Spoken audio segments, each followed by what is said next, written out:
I'm going to take a new approach here. And I want to give you, I'll jokingly call it my pro tips. This is actually very alive in me right now. I had a recent aha that I just want to share with anybody who wants to know. Anybody who wants more peace and anybody who wants to be able to be in the life that they seem to be in a new way, with a new attitude of using everything that comes up for freedom. All right? And many of us have been working on this for a very long time, and I'm certainly one of those people. But I didn't see something till just recently, then that's the thing that I want to lead with. That we may already understand that our suffering is a matter of our inner mental condition. That we give everything meaning and judge everything. And so, something happens and we have what we call a trigger response, and we start feeling paranoid or angry or sad or happy even. And eventually, on our quest to find more freedom and peace, we kind of accept this, that my lack of peace has a great deal to do with my inner world and the stories that I tell about the events that happen and even the events that don't happen. And so then we do our best to try to change those stories or undo those beliefs. And we can spend a lot of time deep diving into our past lives even, trying to get to the root of beliefs and belief systems and, a lack of self-worth and, a feeling of distrust towards the world and hatred and all of those things. We can just spend so much time looking at this from this angle. And I want to propose something new, but it seems too simple. And it may not seem satisfying for people, depending on where they are in this journey. Because I also think maybe we have to experience a lot of failure before we're willing to do the simplest thing ever, which is to let go or drop giving any of it any power or any credence. It's only when we exhaust our fixer inside, our efforter, our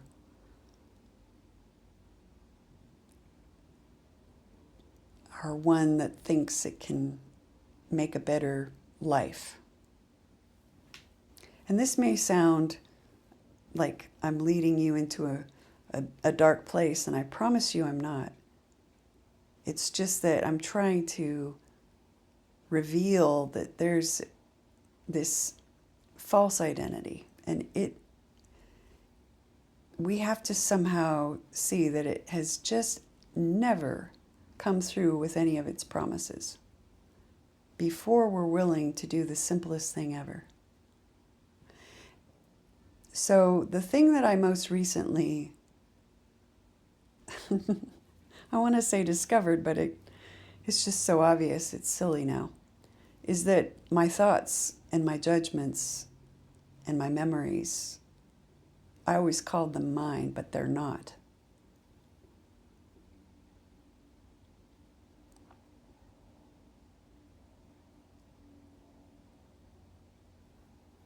They're not mine. They're not yours.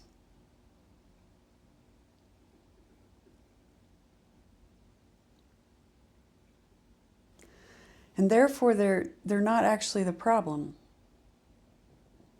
The problem is that we identify with them as their thinker or curator. We say they're mine. We say they are my life, if it's memories, and we say that they are my thoughts and they are my feelings. And then, as I said, we can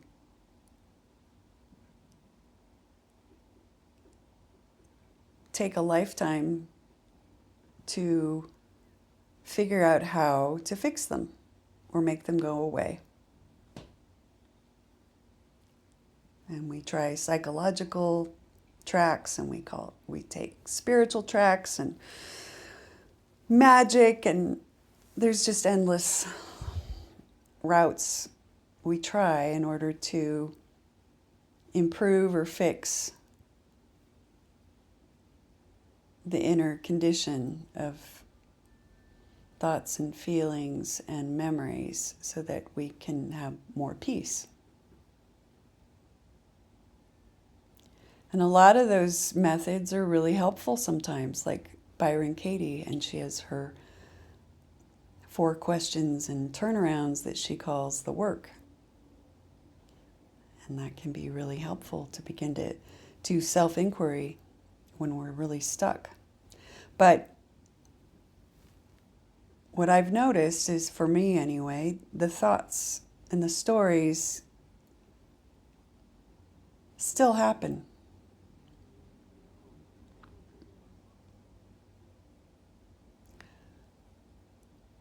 And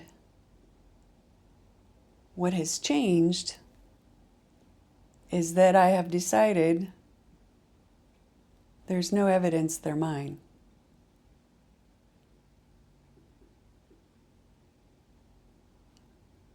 There's no compelling reason to own them as though they're my responsibility to fix, to change, to improve, to undo.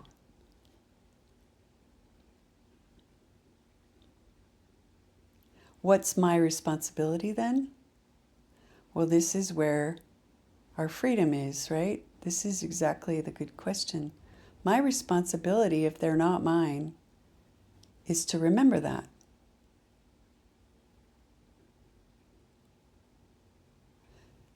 Not to try to push them away or do some kind of mental gymnastics to make them a prettier version of a judgment, make them a positive or holy judgment instead of a negative or selfish judgment. My responsibility is to again and again and again deny they mean anything. Deny that they're something to be fixed. Deny that they have any power to make me suffer or do one thing or another.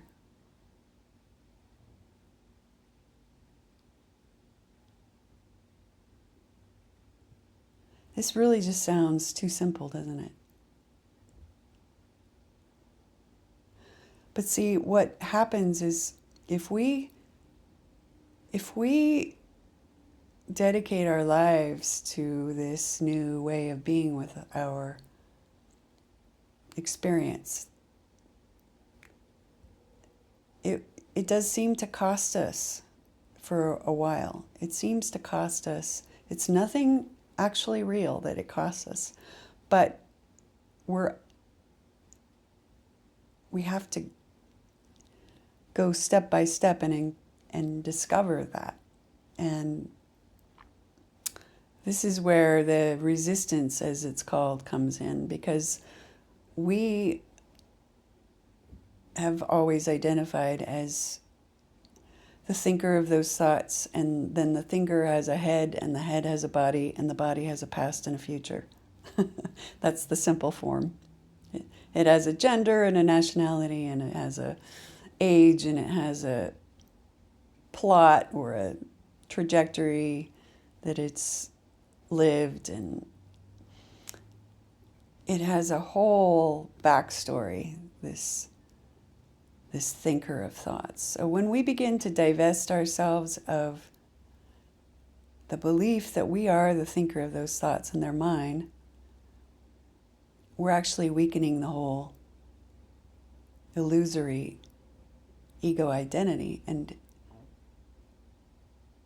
as strange as it seems, and it does seem really strange, it's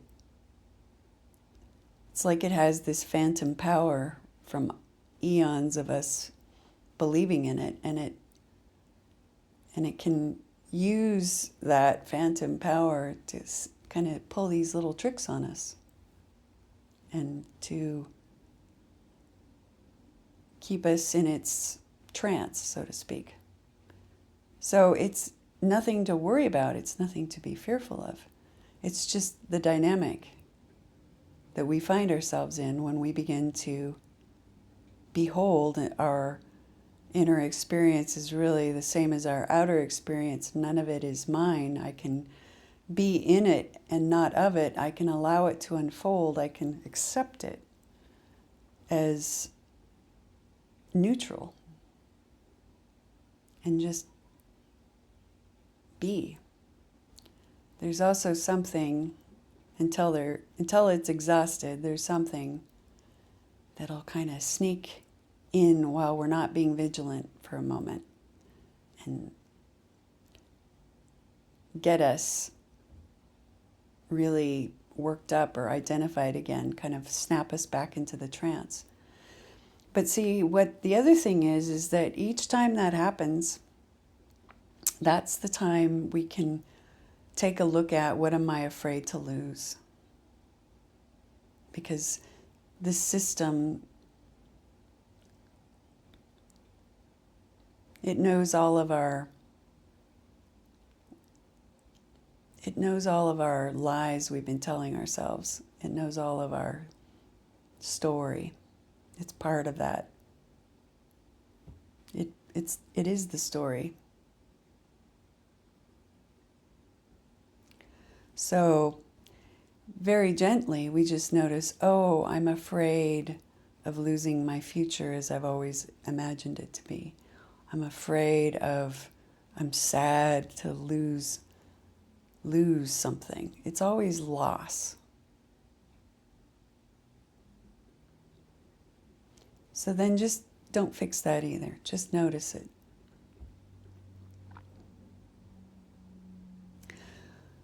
So day to day, how to go forward in what I'm talking about? Well, day to day, you decide this is how you want to live your day. And I seem to be here, and I seem to have this life to live, and I'm going to use it to get freer and freer and freer and more peaceful and happier. Happy in a sense that there's no reason in the world for my happiness. It's simply what I am without all my baggage, what I am without all my trouble, my psychological trouble, and my opinions and my judgments that were never mine to begin with. I never thought them. They just happened, and I called them mine. So then that's my day.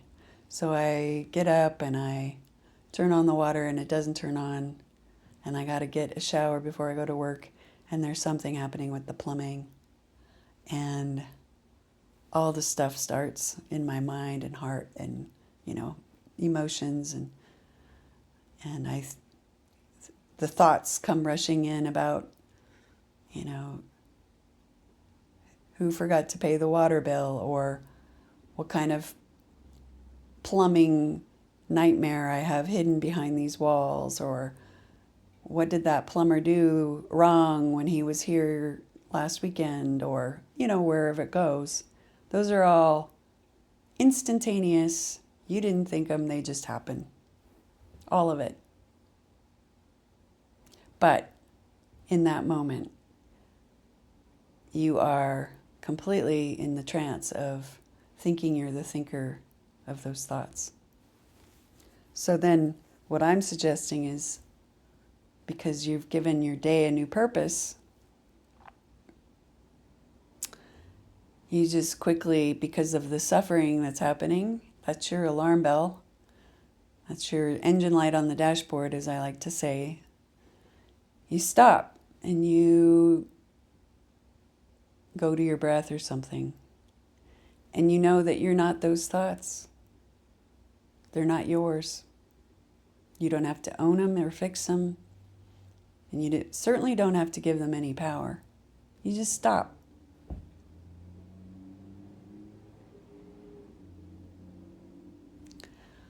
If you can really do that in that moment, and I know it just can seem like, but I got a crisis here, I got to get to work, and I got to have a shower, and you don't understand. And I'm just saying, look, really practice it on the plumbing, because this is a very gentle way to learn a very powerful thing. Those thoughts aren't yours and you don't need them. Stop. Just stop. You don't need those thoughts. They're not your thoughts. They are part of an identity that isn't you. You are the awareness. You're the consciousness. And actually, the more we rest in this true nature of who we are, the more we find peace. It starts to just kind of bubble up on its own. It's like this emptiness is full of peace. So you stop. That's how we get very practical with this. We stop, we breathe, maybe we chuckle. These aren't my thoughts. We own the fact that, my distress in this moment is my responsibility, because I'm the one that's choosing to own all this stressful thought. But I can stop owning it. I can stop calling it mine.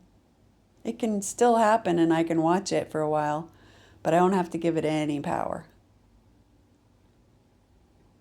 So I just stop.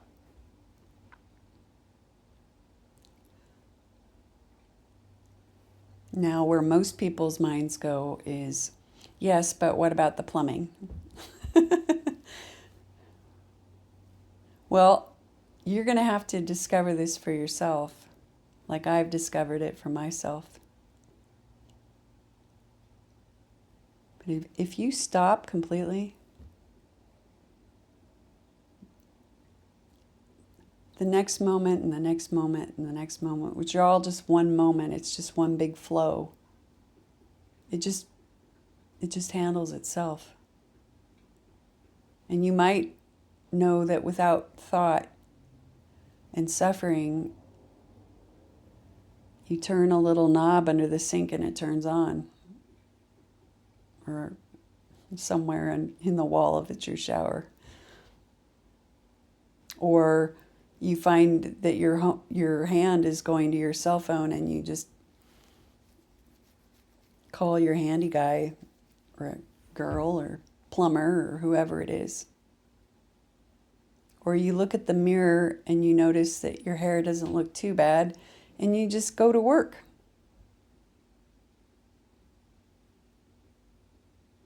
And then moments happen then too. And then there's new moments and you're probably going to find yourself home. And then something new happens and something new happens. And none of it is new, really. It's just what's happening now. And everything resolves. Everything has this flow to it. It's all just a scripted life. You know, the Course in Miracles is very clear that this is a script, but even people who talk about kind of philosophically about the Big Bang say, since the Big Bang, everything has been just a mechanistic unfoldment. Like, the reason that you took the right-hand turn instead of the left-hand turn was a course set from the moment of the Big Bang.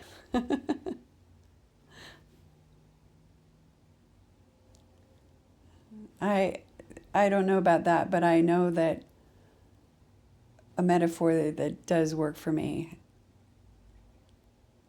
for many reasons is that this is all a script. That's why these thoughts aren't yours. It's like a movie. You weren't born into the world. You're just mesmerized by a movie that you're watching, even though it's over.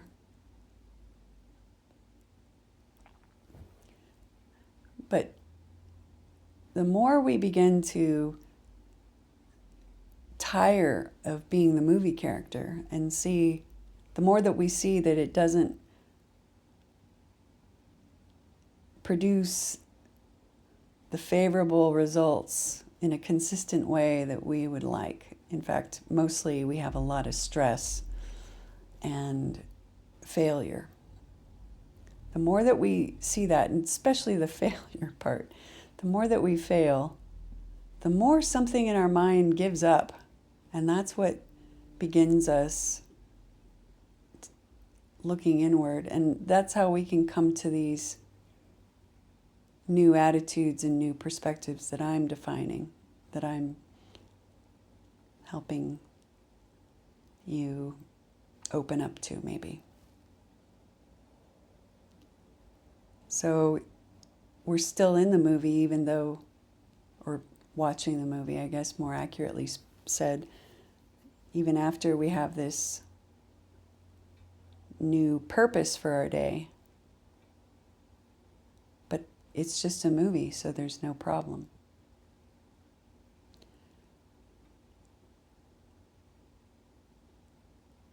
There's nothing that actually changes except for we are more peaceful. We are less burdened by the baggage of a me. Even though I look in the mirror and someone seems to look back, I don't carry that identity in the same way. I know that there's still triggers, you could call it, still ways that I can fall for the game, fall into the trance again. But so what? That's my work. Well, I seem to be here. That's my work. But then you can let yourself off the hook for everything and let everyone else off the hook for everything. They're believing their thoughts. They think they are their thoughts. They're owning them and behaving according to them, feeling according to them. Just like you have done.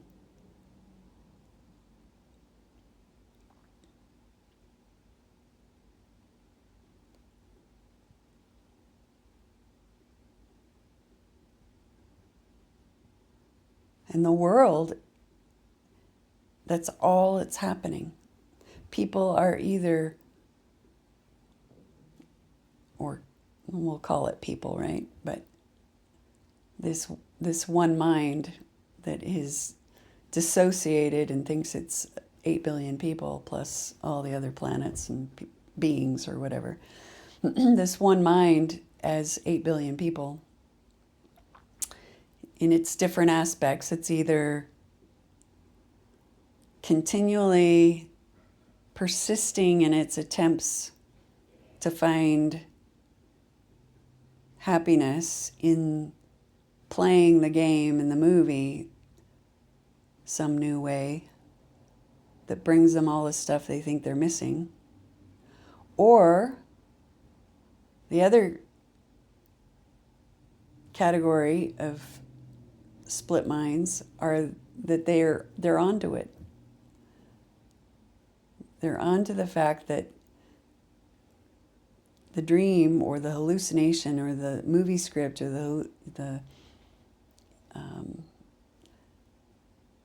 whatever they call this life, maybe they just call it life, that there aren't any solutions that last here.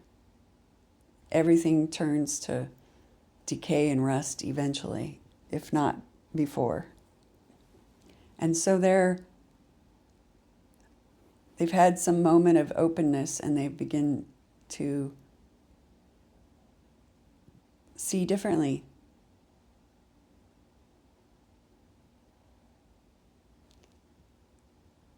And have different types of thoughts. Then they're not any more real necessarily, but they are echoes of something real. They are the truth coming into my mind in a way that I can understand to correct my perception.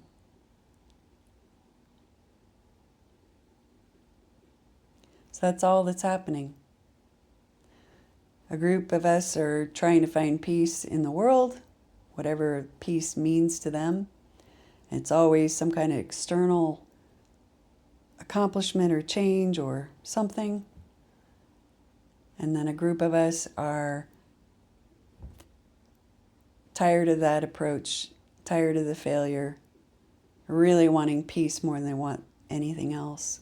Like the actual peace, not a proxy for that peace, like more money or a better body or whatever. They want real peace right here now in the middle of my hell. That's all that's happening.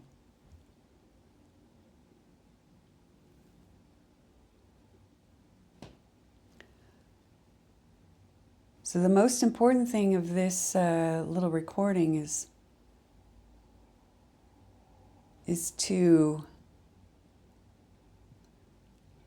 I'm giving you permission, so to speak, to stop trying to change yourself or fix yourself or fix your thinking or fix your emotions, but to allow without indulging. Allow without giving it power. It's just like Dorothy and the Wizard of Oz. Glenda finally, near the end of the movie, tells Dorothy, the only power that evil witch had over you was the power that you gave her. So, we've been hearing this message for a long time. I'm sure it was, in the fiction prior to A Wizard of Oz. But A Wizard of Oz struck our chord deeply because something in us resonated with the message. We're already home, and all these scary things, they only have power over us because we give it power over us. So that's what I'm saying, really. But the big change for me was I don't have to fix those thoughts. They're not mine. Those feelings aren't mine.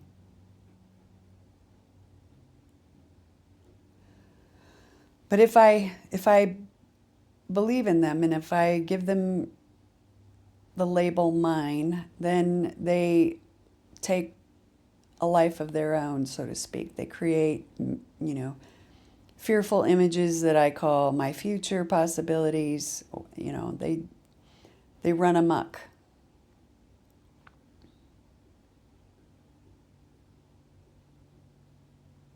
There's lots of rabbit holes they drag me down into. And you too. And So just come back to your breath. Is there a problem now?